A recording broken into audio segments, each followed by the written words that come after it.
Hello, friends and followers.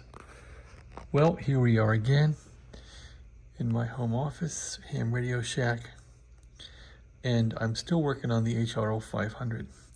I did take apart the, what is this thing? Pulse generator, spectrum generator. This thing will generate spectral pulses. And I did replace one capacitor in it. One of the 25s was shot. One of those usual round 25s, and that's the only capacitor that was in this thing, but I took the cover off. This little coil here is fragile, that's for sure. Anyway, so if you have one of these HRO 500s, you can use an RTLSDR. It's a $25 RTLSDR, and use cubic SDR front end, which I'm using here as an application. And so what you're seeing here is you're seeing the HF oscillator that's scanning for lock. So it's scanning in that range there. But as you can see, the spectral range where it would like to be is off. So anyway, those spectral ranges, every 500 kcs, this will put out one of these LO signals, and you're trying to lock onto one of those, and hopefully one of those signals will match what's in the window. So right now we have 9.0 roughly. So there's 9.0, and if I change this, it's changing the free running oscillators scanning. So if I go down to 8.5, we're roughly not quite 8.5. Anyway, so I'm going to try and make those adjustments now that I can see what's going on with the frequency domain. I can make those adjustments. So, but what's fun is I can see now the harmonic from the synthesizer coming out. So those harmonics are driven by RC filters in here, and this middle wheel here is what selects those harmonics for a band. So this string broke off, but if I turn this wheel, you'll see those harmonics will crap out pretty much. So this has to be aligned perfectly to get it working right. So I'm still not locking, but this is positive news. Now I wonder if I can go down in frequency here. So if I go down a band like that, you can hear it rumbling. So that's the sawtooth wave trying to sync for a lock. Anyway, let's go down. What are we on now? Let's find something here. Some kind of a number. Okay, we're on 3.0 megahertz right there. So let's take the receiver down to 3.0 here, the service monitor, shall we say. So down at 3.0, there's our scan. So that's dead nuts on at 3.0. However, we don't have any spectral output to lock on with. So if I rotate this down, I should get the spectral output there. Let's see if we can do it. No, nothing, so that's broken. I would think I would get some spectral output there of some sort. I'm rotating this knob. No, I don't see anything. So that's never going to work on that band. However, the lower frequencies are handled differently, so maybe I don't understand how it works. So let's ignore that. Let's go up one band here. So we were on this band. Let's go to this band, and now it's saying,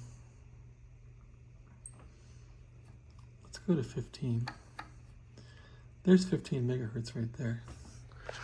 Let's change our spectrum, or our receiver here, our service monitor, shall we say, to 15 megahertz. Oh, look at that. So there's the spectrum right there. It's not quite matching up, but There's a nice spectrum, and if I turn this wheel here, it fades out, but I happen to be on the right one. So that is working pretty ducky.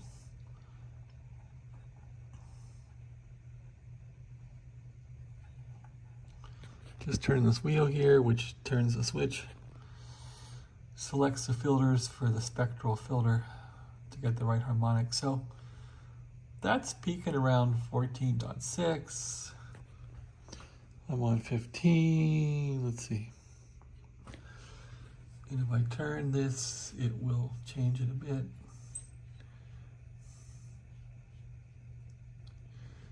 Let's see, what if I go up to 16?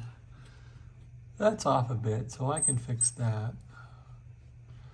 So I doubt that's stopping me from locking, but who knows? Probably the comparator's bad. Anyway, that's a good thing. I don't see it scanning anywhere. Unless it's locked. I don't know, it's scanning, so it hasn't locked. So when it scans, it's not locked, so it's not locked at all. Gotta figure that out.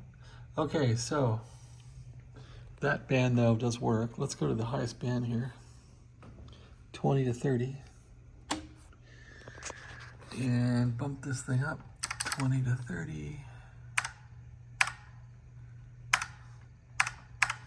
Scanning anywhere? Yeah, it's scanning right there. Look at it go. Scanning weirdly. Anyway, it is scanning. I'm not sure why it's scanning like that, but it's scanning. And let's rotate this for harmonics. See if we can see any harmonics from the generator here. Nope. Nothing. So that is not a good sign. So I think my burst generator here for the harmonics is not working too well on this band at all. So that's never going to sync, I don't think. So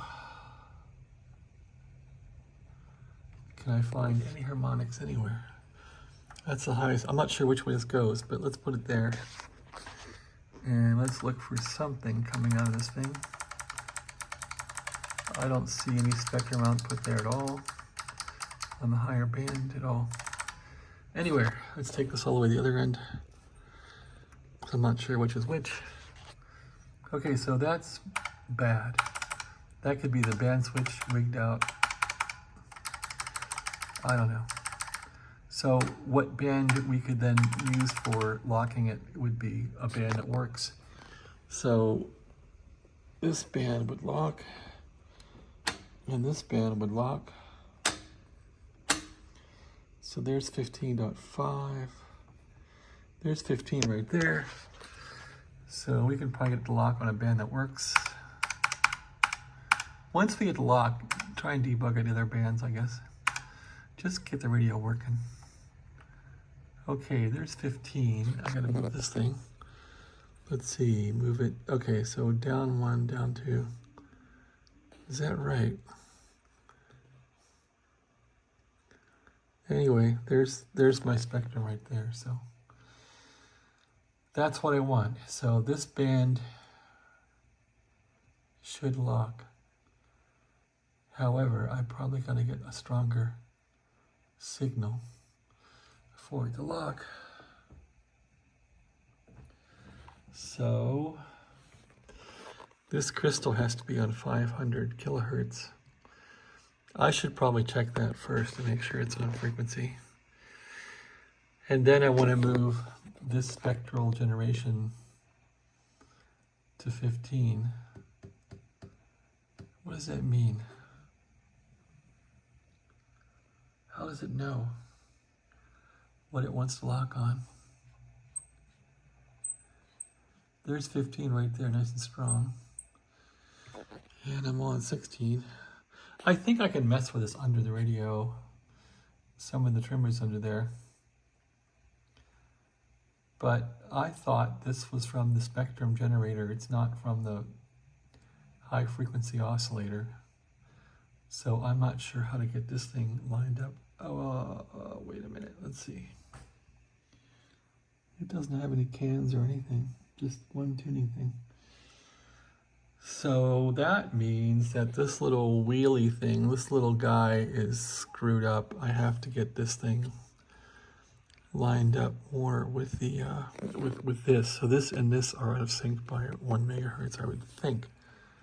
If I wiggle, yeah, see if I wiggle this knob here, that kind of wigs out. So I guess it doesn't matter what this thing says right now, just to make the radio work. Well, look at that. It might have locked. Looks like it did lock.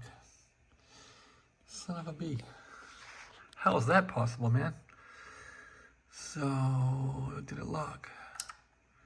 It's not scanning anymore. Oh, yes, it is scanning. Scanning right there, so it didn't lock.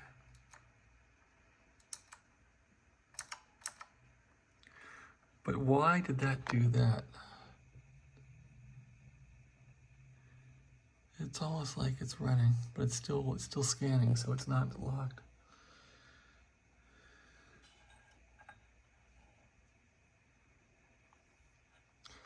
Okay, well, I'm still learning, and I'm rambling, so this isn't helping you. And I don't think we're receiving yet. Yeah, you can hear it rumbling, which means it's still seeking, so.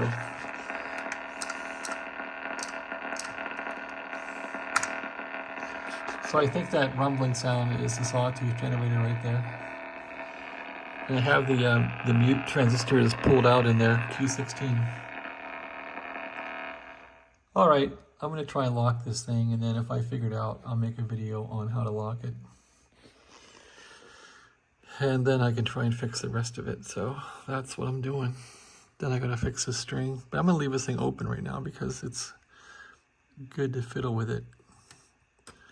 The string broke because this had too much tension. I put some WD-40 in there and loosened the switch up. So old radio, that's what you gotta do. All right, thanks for watching. I hope this is helpful to an owner or anyone restoring a national company. HRO 500, indeed. I think this is the last radio with this huge knob, and I saw an HRO, I don't know, from the 30s at a swap meet, and I once I saw that, I wanted this big knob, so I bought this radio. Thanks for watching. Have a great day.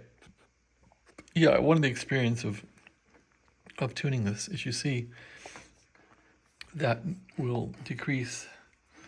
When you hit 0, it'll flick down. It's really cool. 320, 310 to watch, 300 to watch, 290. I mean, how cool is that? I love it. Thanks for watching. Have a great day.